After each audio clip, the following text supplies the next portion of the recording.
present here, two great Spanish museums, and Ars Electronica is happening during the Spanish presidency of the Council of the European Union. Now, at the European Union, in the context of the presidency, we normally talk about migration, economic rules, climate change. But the European Union is also about culture. Remember the United in Diversity motto, and about bringing people together. In fact, the motto of the Spanish presidency is Europe closer. I cannot think of a better way to get European citizens closer than through art. So thank you, Ars Electronica, for giving us this opportunity. As every year, we also support the participation of several Spanish projects in the festival, and I would like to invite you, to take the opportunity to invite you to visit them, because these projects are, so to say, the backbone of Ars Electronica and the essence of this very special and wonderful museum. In this segment, two experts from the Prado Museum will let us dive with the aid of technology into 8 works of one of Spain's most acclaimed painters, Francisco de Goya y Lucientes. I do not need to introduce you to the Prado Museum, one of the most visited sites in the world, home to one of the world's finest collections of European art from the 12th century to the early 20th century, based on a former Spanish royal collection and the single best collection of Spanish art. Virtually anything that you can say about the Prado Museum is a superlative. The Prado collection is indeed massive, and only a very small sample is on exhibit. It is not only a museum in the classical sense of the word, but a living one in constant process of evolution and modernization. The experts present here today have launched a series of technological projects aimed at bringing its collections closer to the public with the digital strategy of the museum.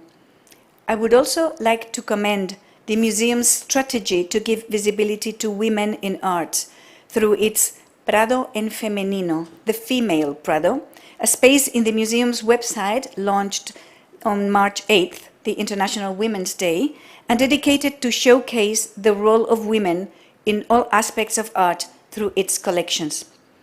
But back to technology and digitalization.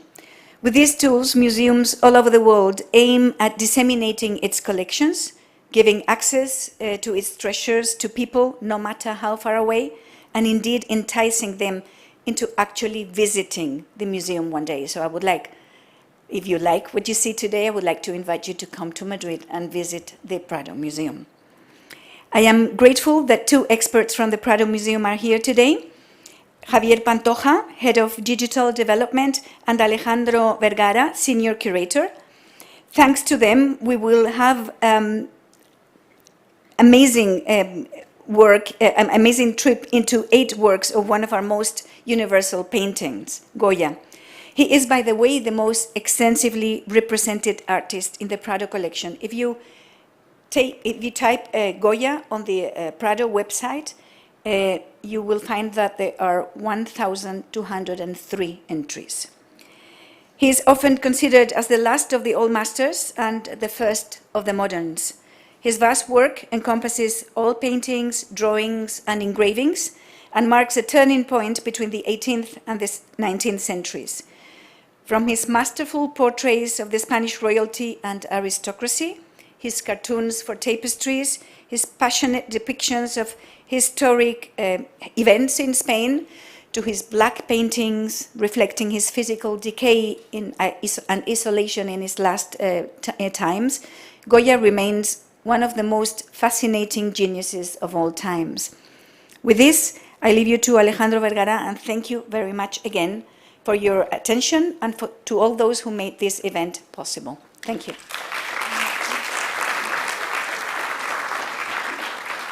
Thank you very much, Your Excellency. And you mentioned that art should unite us, and I think there are more people from not only European Union, but from all over the world here in this room with me now to try to find the truth in Goya. And therefore I would like to welcome Alejandro Vergara on the stage for us now to find and search for us the truth in Goya. Your speech. Thank you all very much for being here. Thank you. We're going to spend about 30 minutes looking at paintings mainly and commenting on them. Let me thank Ars Electronica first, because looking at the past through modern technology is not as frequent as one would think. There's a tendency to be fascinated by media and by the future, or to reject it and be focused on the past. And the fact that you have these sessions here for several years about museums that deal with older artists is very welcome, I think. I want to thank Ars Electronica, obviously, but also Micaela and Melinda and Catherine. The team has been amazing. You all know that better than I do since you come here often, but really an outstanding job. So many emails throughout the month of August that we didn't really know what to do with them, but amazing job. Thank you very much. Javier Pantoja from the Prado is the person in charge of all our digital activities.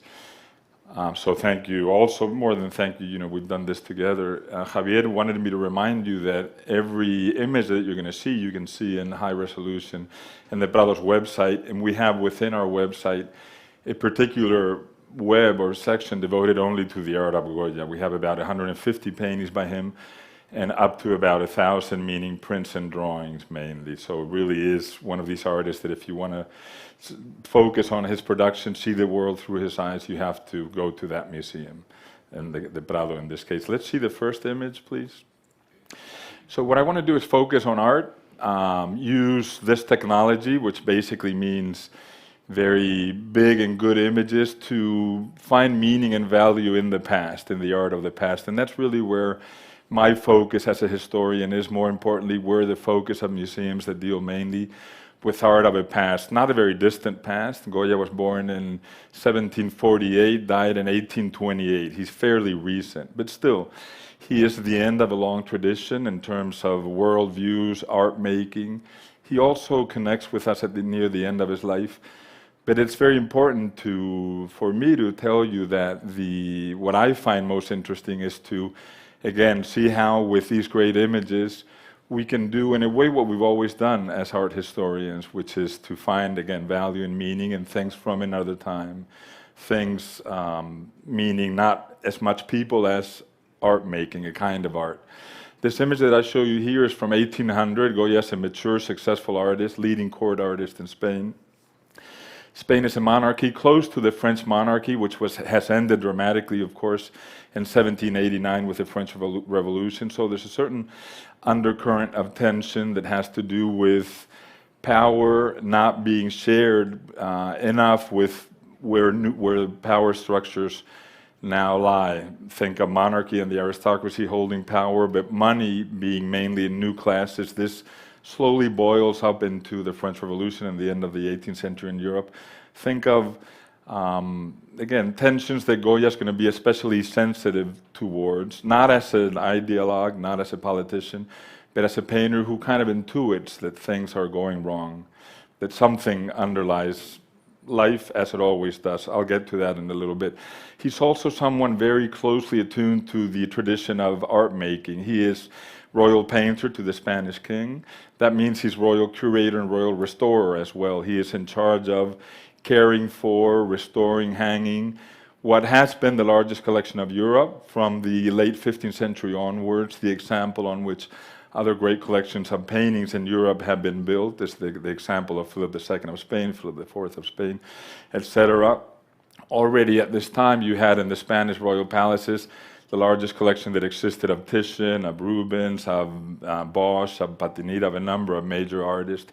A collection that was very consciously not Spanish, but pan-European. The best art that one could buy is what the Spanish painters had been buying, what the Spanish kings had been buying. So Goya is very closely attuned to art making in the old tradition. Art making had two primary goals, one creating beauty and another one creating a semblance of reality. And these are really the goals that have defined the art of painting. And all the strategies that are developed by artists have to do with achieving these two goals: creating beautiful things according to the standards of the art of classical antiquity. That was a very set, clearly defined standard. And making things look real, which mainly meant making things look like they were round, like they had volume, 3 dimensions, which of course they couldn't on a flat surface. So prettiness, beauty, a semblance of reality. Goya is the leading court portraitist by 1800. Here he's painting a woman known as the Condesa de Chinchon. She is a niece of the King of Spain, married to a leading figure in the Spanish court. It's a beautiful portrait, one could say, in the sense of being sensitive to her own state of mind, a woman that seems somewhat meek, perhaps, married to a very powerful man. She's pregnant. She has her hand set in a way that calls attention to that. We know for a fact that she was pregnant because we have documents that show it. She has some little pieces of wheat on her head, which refer to fertility, to this, to the fact that she was going to have children. Start thinking in terms of what painting is about. How does painting achieve these two goals of beauty and realism? And this is something that has concerned painters in Europe for a very long time. In making beautiful objects that look real, they have a craft, and that craft more and more has become the protagonist of what they're doing as centuries move along.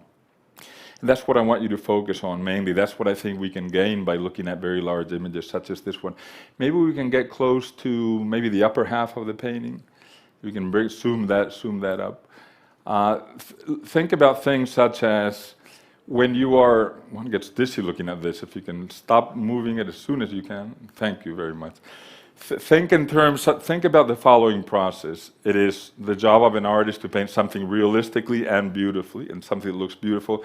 But in doing so, the artist is part of a craft. It's close to a canvas or a panel or a wall for a long time, and that implies a certain movement of the hand. It implies a certain awareness of making. That awareness of making from the 16th century onwards has become more and more of a protagonist of the art of painting. It's kind of a miracle, something that wasn't intended at first. Painting had a very clear objective, again, to look realistic. Paint a portrait of me or of my family and make it look the way they look.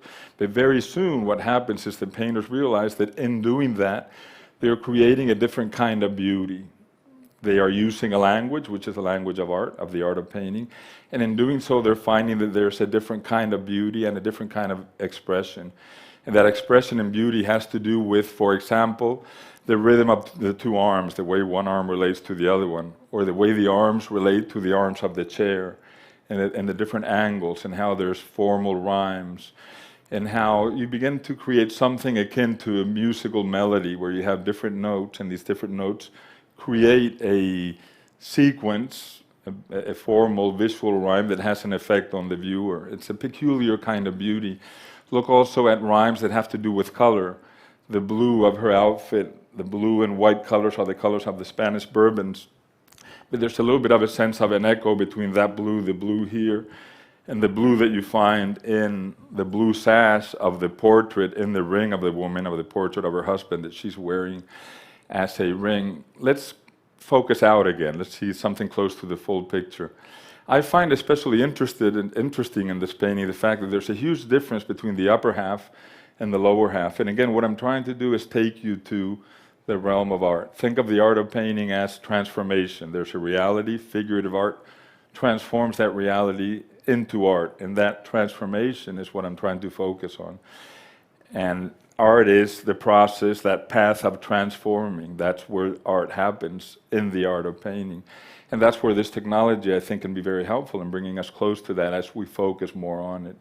When I see digital technology, imaging technology applied to old paintings, old master paintings, I find that enlarging is its greatest virtue. Sometimes you see technology imitating volume, creating three-dimensional images of paintings. The art of painting is defined by the fact that it's flat, and flatness poses a peculiar challenge to painters, and that's its very peculiar character. So if you simulate a painting by creating volume, you're moving away from what the art of painting has to offer. You may be doing something great, but you're moving away from that.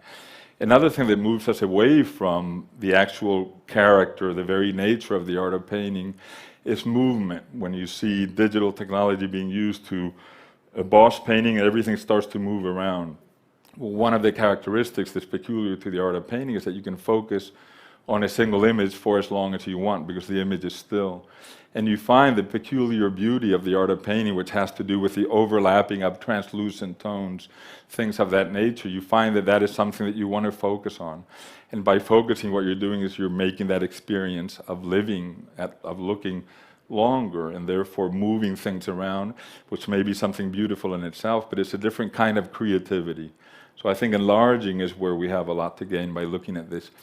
Look at this painting again. It looks like they're two very different halves. The bottom half almost looks like a cubist painting. What the painter is trying to do, that he is the heir of an idea, let's put it that way. What he's trying to do is to make her look three-dimensional. Her legs and knees come out, and we have a sense of a lower body that's been, dressed with that very beautiful piece of cloth. The technique that the artist uses to create this sense of volume, these three dimensions, is what at this point he's interested in. He of course needs to make it look three-dimensional, but he's interested in how he's doing that. And he's doing that by creating these different shapes and planes and tones and angles. And there's a certain dialogue in there, and that's a beauty in itself that's different from the beauty that it's intended to imitate. And this is something that you find in Greco. Painters have been aware of the fact that in creating resemblance of reality, they're doing something different. And in Goya, and looking at the bottom half of this painting, I think you gain a very clear sense of this, how this is a different language that has in itself its own value. Oil painting is made by mixing pigment, so some kind of color. It can be a little mineral that's been ground, or it can be an insect or something, by mixing that with a little bit of drying oil, linseed oil, any oil that will dry, not olive oil, which won't dry, but any kind of oil that will dry. If you use more oil and less pigment, you have a more translucent, more transparent almost coat of paint. And the beauty of overlapping these different coats of paint is very peculiar. Just by pure chance, by using oil paint, you create a kind of beauty that's similar to shells, for example. And this is something that ends up being very admired by painting collectors. They find that these surfaces in themselves, aside from what they represent, can be beautiful things. And Goya, again, as royal curator, royal painter, who's been in charge of receiving, hanging, has a great pictorial intelligence, we can use that term. He knows very well what you can do with the art of painting, because he knows very well paintings by Van Eyck and by Bosch and by Titian and by Rubens and by Velázquez and by Tiepolo and by Mengs, and by all the big names in the history of European art. And that wisdom is what ends up, with this proposal. He's offering us this transformation. Look how beautiful the background is, for example. Look at the wealth of tones in the lower left. I find those especially simply a sense that this is a thing that in itself is beautiful in a peculiar way. I'm using that word too much. It seems to make it a little bit lighthearted, perhaps. Let's move on to the next image. See, we have, there we go.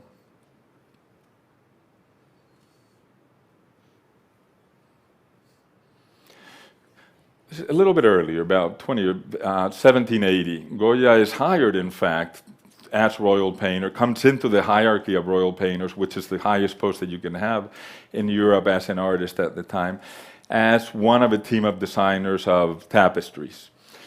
What that means is that he makes a small sketch, which he then turns into a large painting, which then will be sent to a weaver factory, and they will weave it onto a canvas. This is about 2 meters 30 in real life at the Prado. Usually this would have been a very kind of light-hearted subject, decorative, implying a world that is problem-free. These were made for decorations of royal residences throughout Europe, in Austria and France and England and Germany, all over.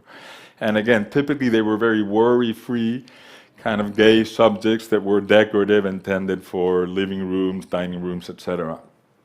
It's very typical of this artist that he will choose a kind of theme that's not unusual, kind of animals, hunting, or simply dogs at home, things that are pleasant and simply are part of a decorative project. But he will turn it into this tension that we see here. And if you only saw this, you wouldn't make too much of this, but if you know what Goya does for the rest of his life, again, you have a sense of him being somewhat attuned into the fact that life is insecurity, it's aggression, it's tension, it's something other than resolution. I think often we have a sense that life is a set of problems that we solve, and we think that the moment of resolution is where we will live, and in fact, that's not what it is. It's tension that's followed by tension, problem is followed by problem. And somehow, these things are intuited by Goya as a painter. Again, remember that the art of painting is speaking in a non-specific language. It's ambiguous by nature. That's part of its beauty, one of its virtues, I think. You point to things, you point to problems, but ambiguously, in a way that implies a different kind of knowledge, a different way for us to understand the ways of the world that are expressed in paintings and not in things as specific as words. Maybe we can focus on the little black cat. Notice the eyes of this cat. Goya is fabulous with eyes. It's interesting when one starts to see his paintings to think about what are the means that he uses to express what he wants to express throughout his life. And you will notice that these very wide open, piercing eyes are very typical of this artist, as if he's decided that by looking at people the way I'm looking at you now, eyes in fact are especially expressive. And it's unusual in the history of art that eyes have such an impact. He's scared to death, it seems. This guy over here, on the other hand, is a great image of a kind of aggression, the violence that comes from fear. It seems to me, I may be reading too much, or I may be reading myself, but what I'm actually doing is reading later Goya into these paintings. You see often in his paintings that he actually refers to violent behavior as a result of fear. So two very different reactions to the same moment that I think, again, within the context of the art of Goya, it makes sense to think of these as implying something other than a nice, light-hearted theme that's decorating a royal palace. Can we have the next one, please?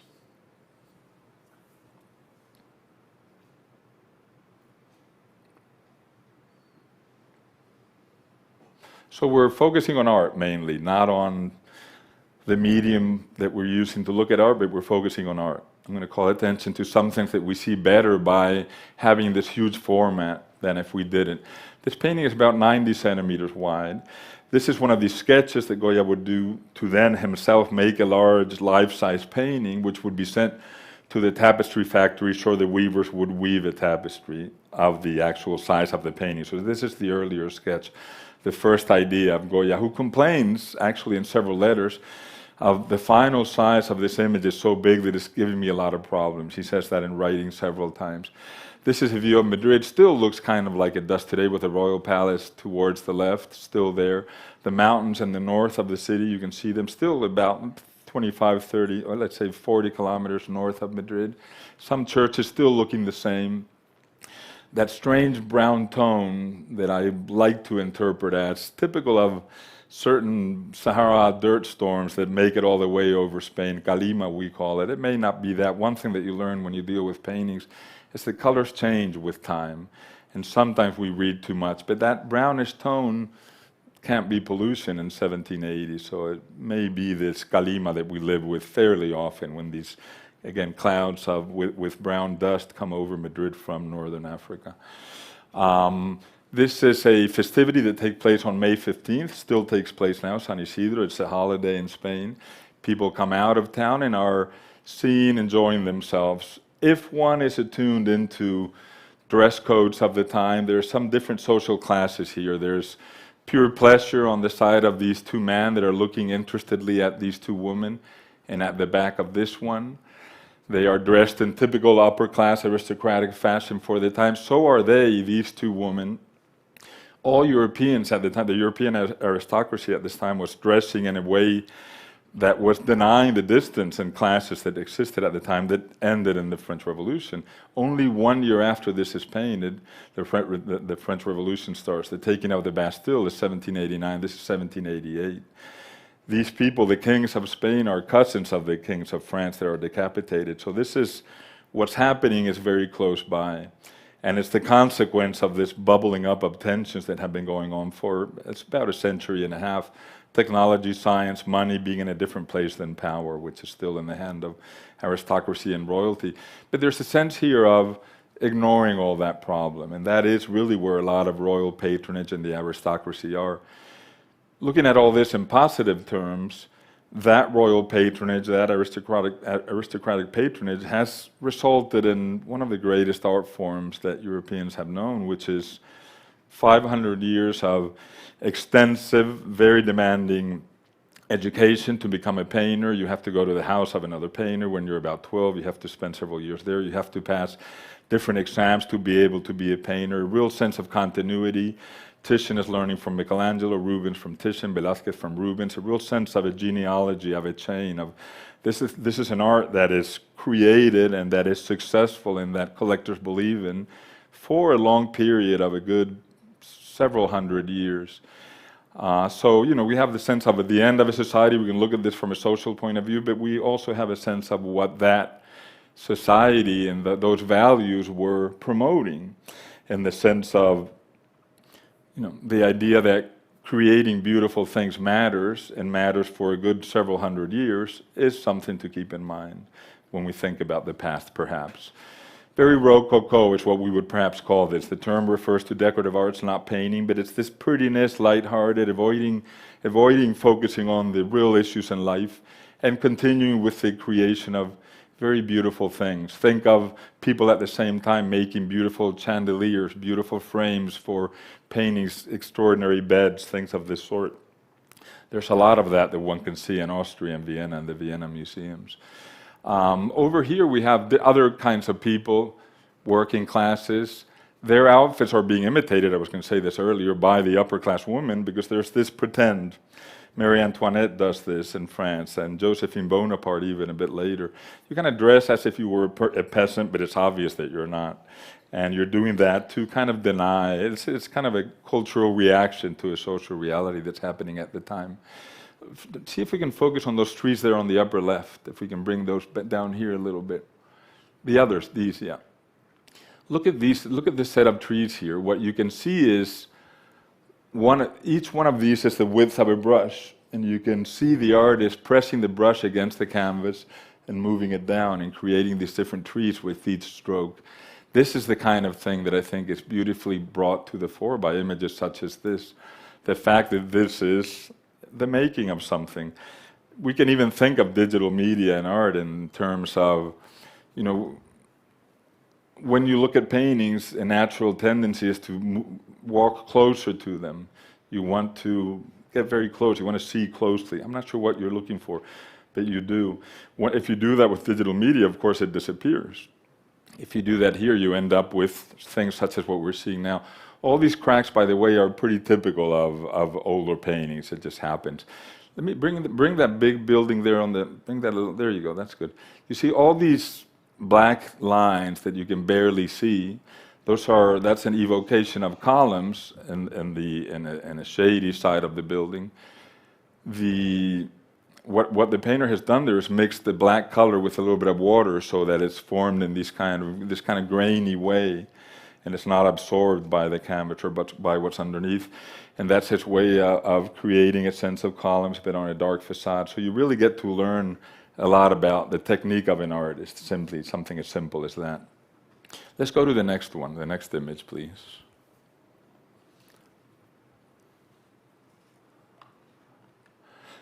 You're going to see now the same event painted by Goya about, maybe we can get a little close to this main group here on the upper left, this big group of heads. This is painted about 30 years after the previous image. Goya's gone through a process of isolation from the world on personal terms. He remains royal painter, he remains an artist who is receiving a salary from the Spanish monarchy, but he's lost his hearing. And in his art we see an ongoing process of becoming critical in a not stated way, I would say, critical in a way that is implied only in painting, and becoming, becoming isolated from the path of the times, also from the path that the art of painting is taking at the time in the hands of other artists. This is an evocation of the same scene that we saw earlier. Same festivity, May 15th, San Isidro. People come out to the street, crowds gather and make music, drink, hang around. But instead of this being a happy moment or a worry-free moment, it's an example of something we saw in that earlier cat, perhaps. It's an idea of some sort of underlying menace. To me, and this is very frequent in Goya, the menace here comes from the gathering of people, crowds. Crowds are violent, individuals are less so. And this is very, very common in the work of Goya from about 1810 onwards. He paints these groups of heads gathered together in different parts of paintings, and they seem to be not inquisitive anymore, but inquisitors, as if they were being critical and damaging, and they're seeking blood. I have a sense of that going on here. This is, technically, it's an interesting story. Goya paints this about 1820 on the walls of his home, and he paints it with a technique that's not very proper. It's not a fresco technique by which you would paint on a wet plaster, you would paint over it and the plaster would absorb paint. He simply paints this on the walls of his house. He paints about 14 images, I forget the exact number. This painting is about 4 meters and 70 centimeters in length. It's a very large painting. These paintings are painted on his walls with no preparation of any kind, and then they're extracted after his death and glued onto canvases and paraded around Europe, and they end up in the Prado in 1888. He dies in 1828. Remember, this is painted about 1820. You see some traces of canvases here. I can't see it right now, but there's some areas. Let me see if we can find a bit of canvas. Do you know where it is somewhere else? Well, imagine, yeah, you can see it perhaps above, in that white stroke above the hat. You can see a little bit of a weave, the sense of a weave of the, you see it here, I think, in this area up here. Remember that this has been extracted from a wall, then glued onto a piece of canvas, which is a very bad idea. But he's painted this in a way that's very, very bad for conservation. This happens fairly often in the history of art. An artist is thinking creatively, not in terms of how long it will last. It's also true that in the tradition that Goya comes from, in this long tradition that goes on for centuries, technically it's very solid. There's a real sense of learning generation after generation of how to use good materials to make these things long-lasting. Goya here is ignoring all that. And again, it's just interesting to see how, let's get a little smaller. This seems a little awfully big to me. But again, here you have a sense of how damaged this painting has been when it was removed from a wall, pasted onto a different surface, taken to France, paraded around different museums, and then came back to Spain. But I think again here it's a very good image to think about what we're doing here today and what this digital media can do for the art of painting, which is by blowing this up, in a way we're increasing the power of the images that the artist has created. And what we try to do in museums, in traditional museums of paintings from the past, is, again, I've said this several times already, it's simply to have us focus on what he intended, what he did, the artist, and rather than what we may think of this, take us to what he was trying to do, what he was thinking about, how he was making it. And I think in those terms, these images are fantastic. I'm very impressed by seeing this in this size. And imagine this guy dying in 1820. If he could see this now, he would think of, in terms of impact, I think, and impact is what he's thinking about, it seems to me, when you look at this. Let's look at the next image, please.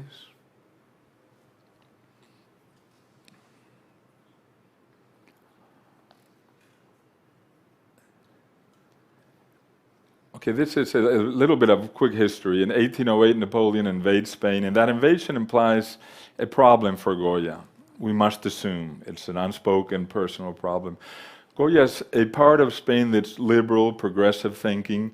He's not an intellectual, he doesn't write about this, but he's close to people that do.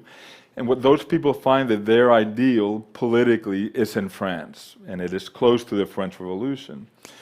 From 1789 onwards. But Goya is painting for a royal family that's paying his salary and that were cousins of the kings that were beheaded in France. So there's a certain issue going on there. But of course the monarchy is trying to modernize. All the kings in Europe are trying to save their necks. 1808, the representative of the French Revolution, Napoleon, invades Spain. And suddenly you have a clash of ideals, my home versus my ideology.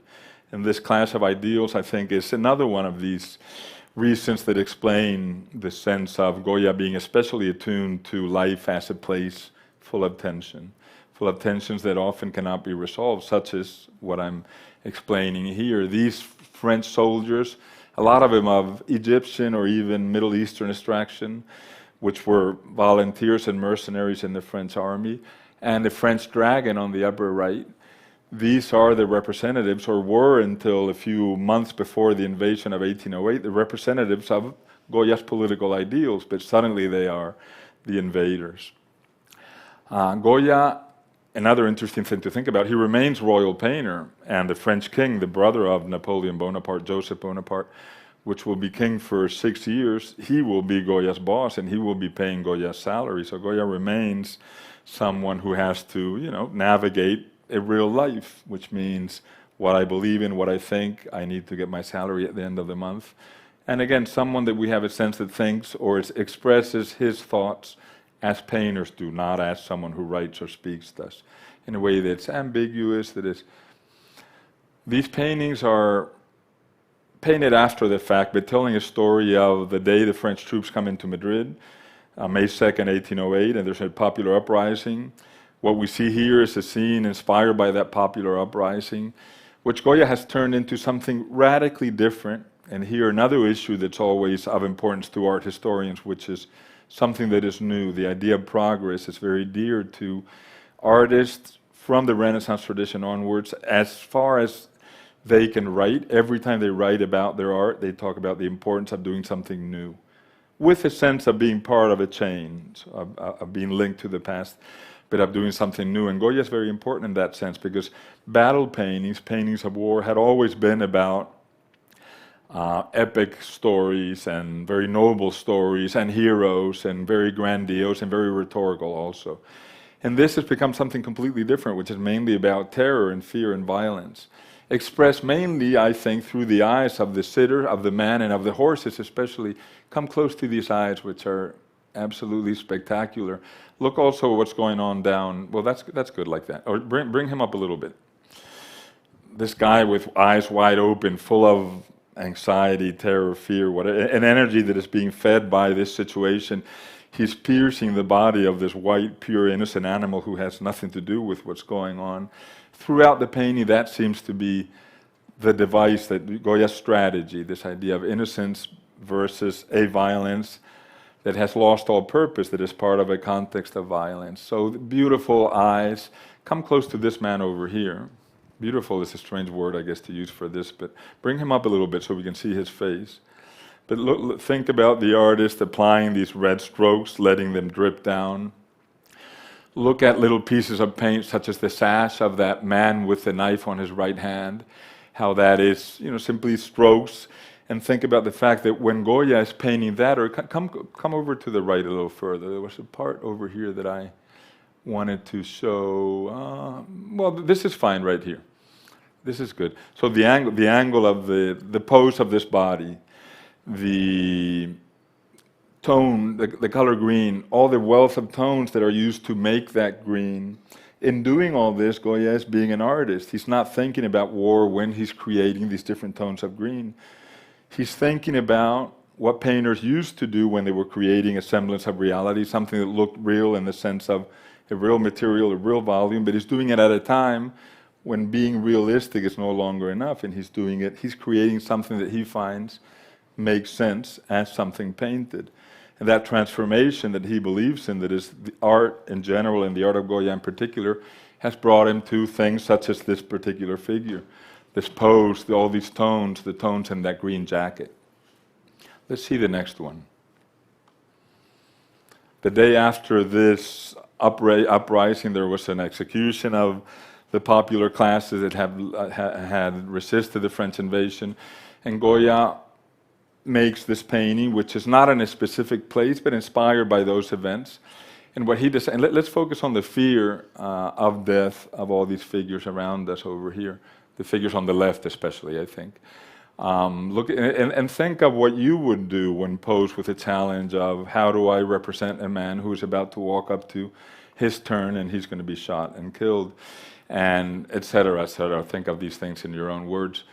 Also, the history of art is a history of thinking of images.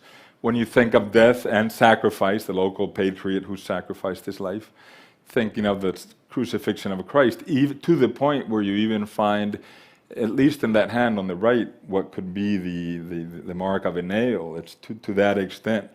Goya's thinking in terms, not that specifically this is Christ, but when you think of sacrifice and death in the European pictorial tradition, that's something that comes to mind, and he decides to use that to evoke in the mind of the viewer a reaction similar to that from that image. Come over here, let's go to the far. These are the French Marines from the French Imperial Guard. And think in terms of art again. Look at these guns over here, for example, and look at the strokes of the white brush that are trying to evoke the sense of roundness and the shine on them. Look at the sword on the belt of this man, and notice, for example, move it a little further up. Thank you, a little further up there. That's good. And notice how this is the first point of contact of the brush with the canvas, loaded with paint, and from here he's moved it upward and mixed it with underlying tones, and all these are creating a sense of a gilt round thing, but they're doing it in a way that's calling attention to itself to some extent. And all I'm doing is describing, but in describing what we're doing is inhabiting this, the peculiar language and beauty, or whatever word we want to use that comes with it, of the art of painting. Think of Goya, look at these backpacks of these soldiers, or look at all the soldiers, in fact. Why so many different tones and such different techniques to represent 5 figures that are the same, or 6, or however many there are? Look at the backpacks. One is dark. The white stripe is achieved, represented by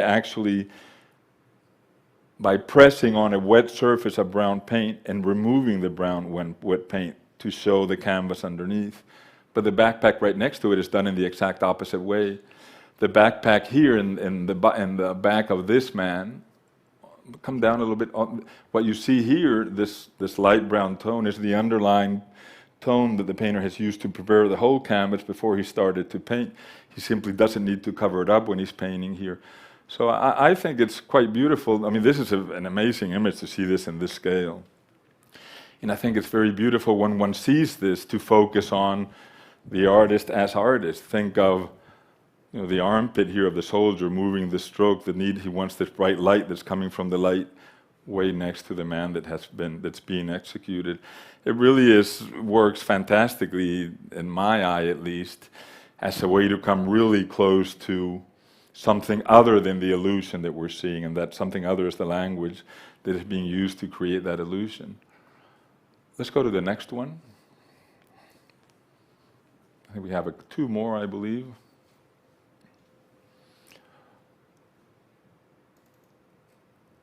Okay, this is an etching. It's very small, about this size, done about the same time, of the same war. Goya actually is coexisting with what ends up being a 6-year-long war that ends up with Napoleon leaving Spain in 1814.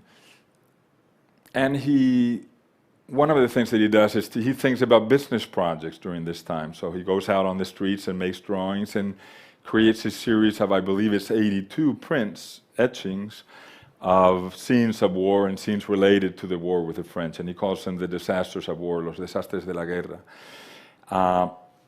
These are very unusual also in the sense that he doesn't seem to take sides very often.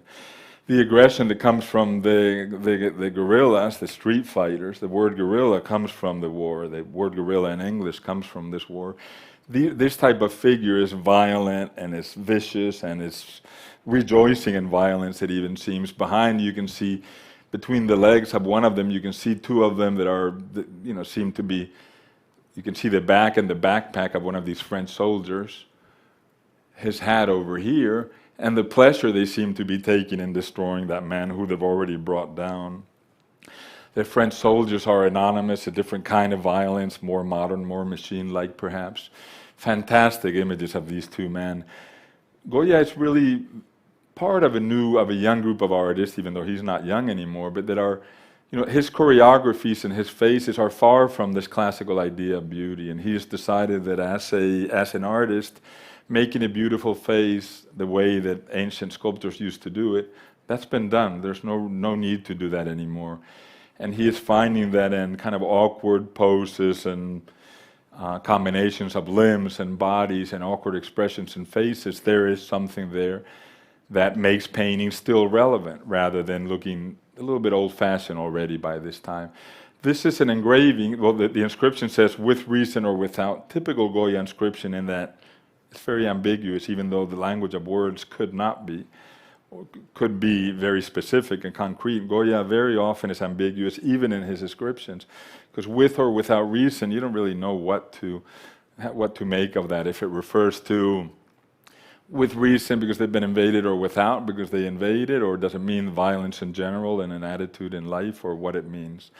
But I think they work really well, these inscriptions, because they kind of launch you into a space that keeps you guessing. And in guessing, I think you're in a space where knowledge is of a kind that comes with images rather than with texts. For those of you that don't know, just very quickly, an etching is you have a copper plate and you put a little coat of resin or wax on it. You draw onto that coat of wax or resin, and then you put that into acid, and the acid will bite into the metal plate in the areas where you have uncovered it by drawing. And that will be filled with ink, and it will be pressed onto a piece of paper, and you will end up with an image like this. Goya doesn't publish this during his lifetime. It's published in the 1860s by family members. So he makes the drawings, he makes the etchings, he makes artist proofs, and then he decides not to publish it. These would have been bound in a book or published as a collection and sold in public kiosks and things, and people would have bought them. And it's very nice also for me to get so close and look at a language of lines that is used to create all this. And also, and we'll see this better in the next one, let's move on to the next one, which is the last one. This is Goya, close to his death, 1828. Not that it's him, but it's him drawing in this case. Drawing on a piece of paper that, let's blow this way up so that we see, let's go to his face, for example. I'll come back to the whole image in a minute.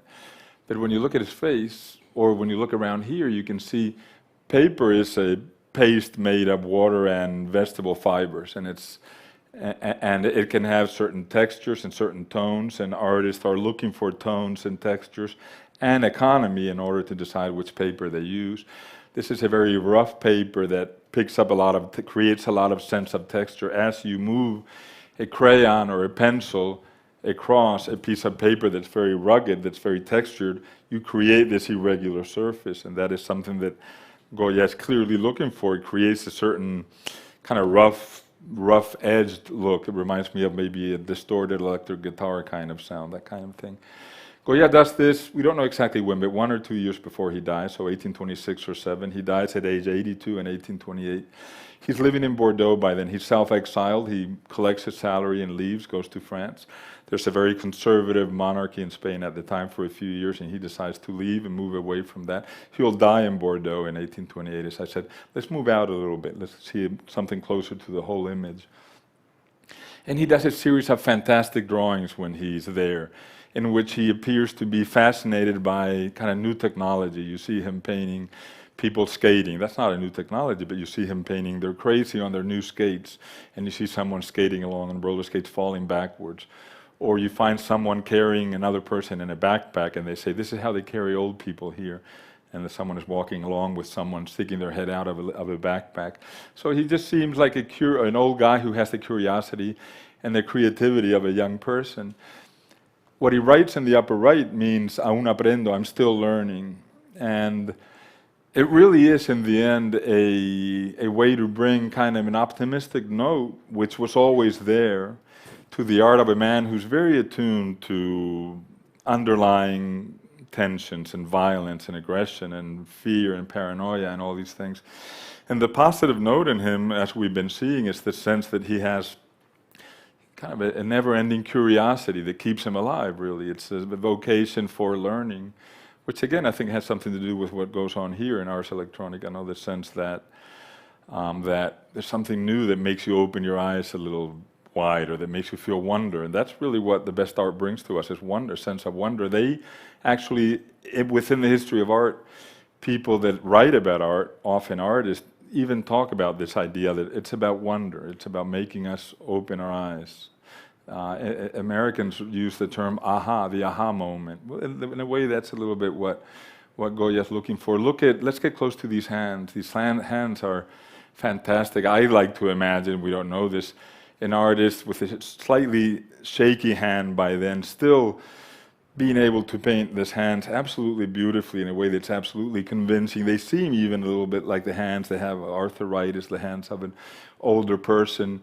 That's not him specifically, but clearly it's an evocation. Notice also that all the white in this image is actually not drawn or painted. The white is the color of the paper, only the black is used to bring the whole thing out. So I think this is a good image to finish with, and for all of us to think of what Ars Electronica does, and Goya did so incredibly well, and that's really, I think, his great virtue, is the sense of always looking, always trying to produce wonder in us. Thank you very much.